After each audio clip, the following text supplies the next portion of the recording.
Et l'on retrouve tout de suite à Cannes notre envoyé spécial Jean-Baptiste Urbain. Bonjour Jean-Baptiste. Alors la crise de la dette a-t-elle tout éclipsé ou bien ce sommet du G20 va-t-il finalement aborder ce qui à la base était prévu comme l'une des priorités de ce sommet, à savoir l'aide au développement ?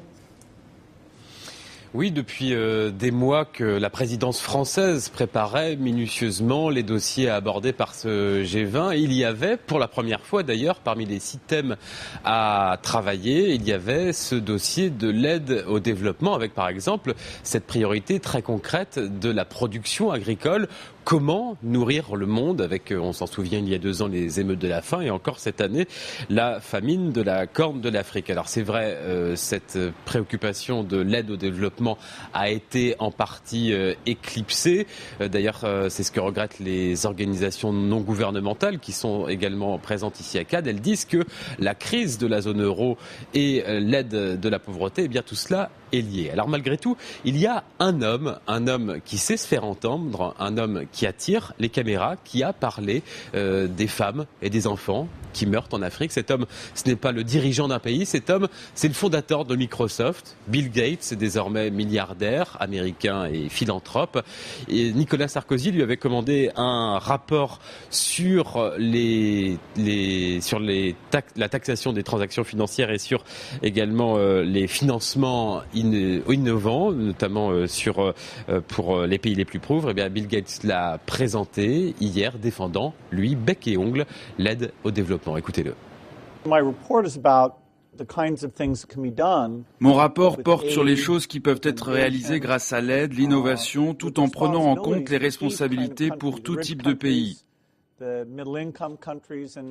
Les pays riches, les pays émergents et maintenant ces pays en développement eux-mêmes. Et sur l'énorme avantage de voir ces pays se développer plus rapidement.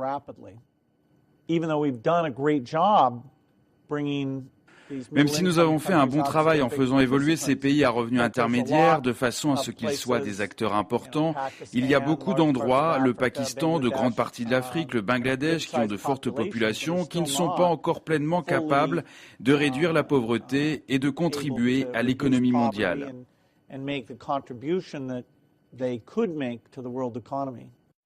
Alors Jean-Baptiste, ce sommet s'achève en début d'après-midi. Y a-t-il eu déjà des points positifs pour l'Afrique ? Oui, malgré tout, il y en a. On parlait à l'instant de la taxation des transactions financières. C'est l'un des chevaux de bataille de Nicolas Sarkozy et d'Angela Merkel. Alors, il n'a pas fait changer d'avis les États-Unis, la Grande-Bretagne, la Russie, la Chine. Elles y sont opposées. En revanche, il y a des pays qui sont prêts à adopter cette taxation des transactions financières. C'est le cas du Brésil, c'est le cas de l'Argentine et c'est le cas également de l'Afrique du Sud, le seul pays africain membre du G20. Et puis, très concrètement, eh bien, 11 projets d'infrastructures entre pays ont été soumis à l'approbation des dirigeants du G20. Et parmi ces projets, certains concernent l'Afrique. C'est le cas d'une liaison ferroviaire entre la Tanzanie et le Kenya. Le cas également d'un programme d'énergie solaire qui concerne la Tunisie, l'Algérie, le Maroc et l'Égypte.